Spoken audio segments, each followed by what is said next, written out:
Salam dan bahagia, saya Devlora Rita Ngadin dari kelas 5A03. Di sini saya akan menjelaskan hasil analisis saham antara saham Bank BCA dengan saham Bank BRI. Di sini saya menggunakan metode Ken Slim. Data-datanya saya mengambil data laporan keuangan dari masing-masing perusahaan tersebut. Berikut adalah analisis fundamental saham antara saham Bank BCA dengan saham Bank BRI menggunakan metode Ken Slim atau Current Quarter Earning dan Annual Earning Increase, yaitu laba di kuartal terakhir dan laba tahunan yang meningkat. Di sini sedikit saya akan menjelaskan bahwa laba yang dimaksud bukanlah laba bersih, tetapi adalah laba per lembar saham atau earning per share. Berikut ringkasan laporan keuangan Bank BCA dan Bank BRI dalam 6 tahun terakhir, dari 2007 sampai dengan 2012. Yang pertama adalah earning per share atau laba per lembar saham. Fundamental analisis sahamnya, dalam analisis fundamental saham, earning per share ini merupakan faktor utama yang harus dilihat. Kita menggunakan earning per share yang terdilusi untuk menghilangkan bias oleh aktivitas yang mengakibatkan jumlah saham beredar meningkat. Berikut adalah earning per share atau laba per saham diluted dari tahun 2007 sampai dengan tahun 2012. Untuk Bank BCA-nya, tahun 2007 memperoleh 182, 2008 234, 2009 297 sampai di 2011 kuartal 3-nya itu 444. Nah, untuk Bank BRI-nya 2007 memperoleh 196 dan di kuartal 3-nya itu 623 dan untuk annual terakhirnya itu 732. Sedangkan BCA-nya tadi itu annual terakhirnya itu 452. Berikut adalah peningkatan earning per share dari tahun 2008 sampai tahun 2012. Untuk Bank BCA-nya dari tahun 2008 itu memperoleh 29% dan di 2012 quarter 3-nya itu memperoleh 2%. Nah, untuk Bank BRI-nya itu 2008 24% dan di 2012 quarter 3-nya itu memperoleh 17%. Annual atau disetahunkan quarter 3 sama dengan hingga kuartal ketiga. Nah, Bank BCA stock split tanggal 28 Januari 2008 dengan rasio 1/2. Konsekuensinya, earning per share di tahun 2007 harus dibagi 2. Earning per share BCA tahun 2007 yang sebelumnya 364 menjadi 182. Bank BRI stock split tanggal 11 Januari 2011 dengan rasio 1/2. Konsekuensinya, earning per share di tahun 2010 dan tahun sebelumnya harus dibagi 2, sehingga earning per share tahun 2009 yang sebelumnya 596 menjadi 298.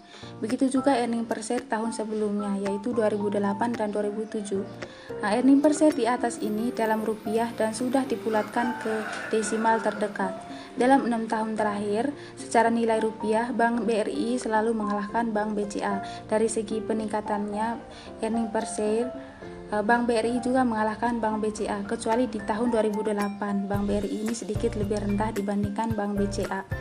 Dalam konteks earning per share-nya itu, Bank BRI ini mengalahkan Bank BCA. Berikut adalah pendapatan atau penjualan. Dalam analisis fundamental saham, pendapatan adalah faktor kedua yang harus diperhatikan. Kita ingin mengetahui apakah laba yang diperoleh merupakan hasil dari penjualan atau produk dan atau jasa perusahaan. Bisa saja pendapatan diperoleh dari hasil penjualan aset perusahaan. Nah, berikut ini adalah ringkasan pendapatan bunga Bank BCA dan Bank BRI dalam triliun rupiah. Untuk pendapatan dari tahun 2007 sampai tahun 2012, Bank BCA 2007 memperoleh 16,3 dan di kuartal quarter 3-nya itu di 2012 itu memperoleh 19,9 dan annualnya itu 26,5 triliun. Untuk Bank BRI-nya itu 2007 memperoleh 23,2 triliun sampai di 2012 quarter 3-nya itu 40,7 triliun dan annualnya itu 54,3 triliun. Nah, peningkatan pendapatan Bank BCA di tahun 2000 sebenarnya 2008, tapi di sini salah letakan itu di 2007.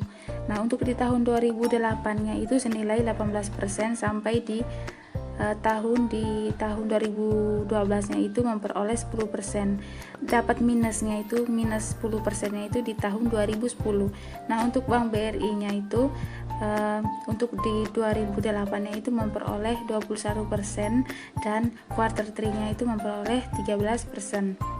Nah, teman-teman, di sini ada letak kesalahan persennya itu dari tahun 2008 sebenarnya, bukan tahun 2007. Nah, secara rupiah, pendapatan Bank BRI selalu mengalahkan Bank BCA. Dari segi peningkatan pendapatannya ini dari tahun ke tahun, Bank BRI juga hampir selalu mengalahkan Bank BCA. Pendapatan Bank BRI selalu meningkat, tidak pernah turun. Pendapatan Bank BCA sempat turun di tahun 2010.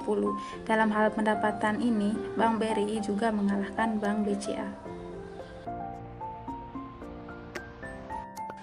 Selanjutnya, laba operasi. Berikut adalah ringkasan laba operasi Bank BCA dan Bank BRI. Laba operasi di tahun 2007 sampai di tahun 2012. Untuk Bank BCA-nya di tahun 2007 memperoleh 6,3 triliun dan di 2012 quarter 3-nya itu memperoleh 10,0 triliun dan annualnya itu 13,3 triliun. Nah, untuk Bank BRI-nya itu di awal tahun 2007 dia memperoleh 7,6 triliun dan di quarter 3 2012-nya itu memperoleh 15,6 triliun. Annualnya itu 20,8 triliun. Peningkatan laba operasinya, Bank BCA ini dari tahun 2008 ini memperoleh 21%, 2009 11%, 22%, 28% hingga di 2012 kuartal 3-nya itu memperoleh 0%. Nah, untuk Bank BRI-nya itu di tahun 2008 10%, 3%, 68%, 22% dan di kuartal 3 2012 itu memperoleh 18%. Jadi dari segi nilai rupiah ini, laba operasi Bank BRI selalu mengalahkan Bank BCA. Nah, pendapatan kedua bank selalu meningkat dari tahun ke tahun, kecuali di tahun 2012. Bank BCA ini menunjukkan laba operasi yang stagnan. Dalam hal ini, laba operasi Bank BRI juga mengalahkan Bank BCA.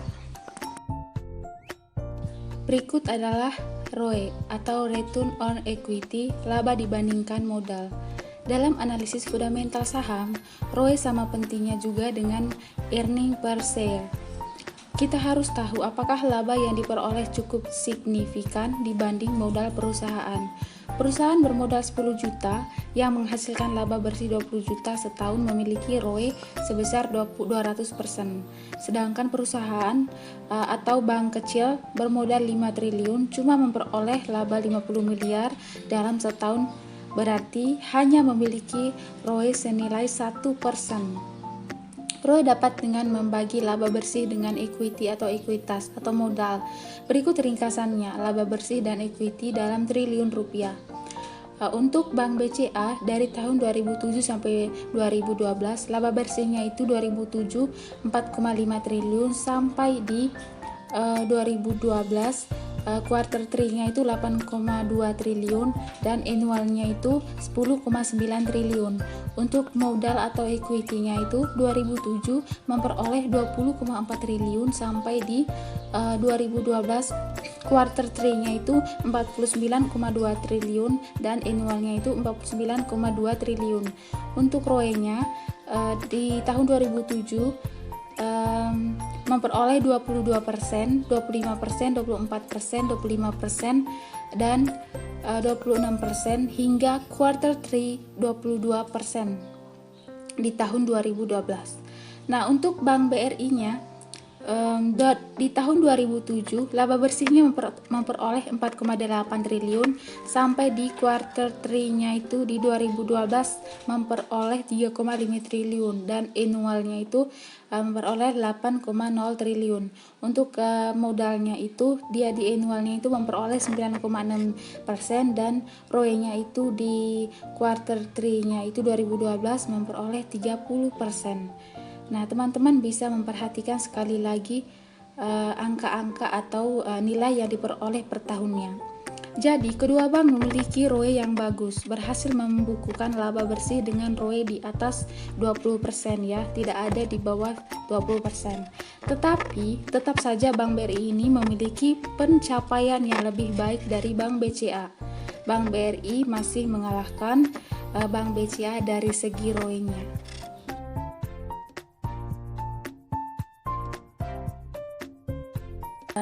Semoga materinya bermanfaat bagi teman-teman yang membacakan atau mendengarkan.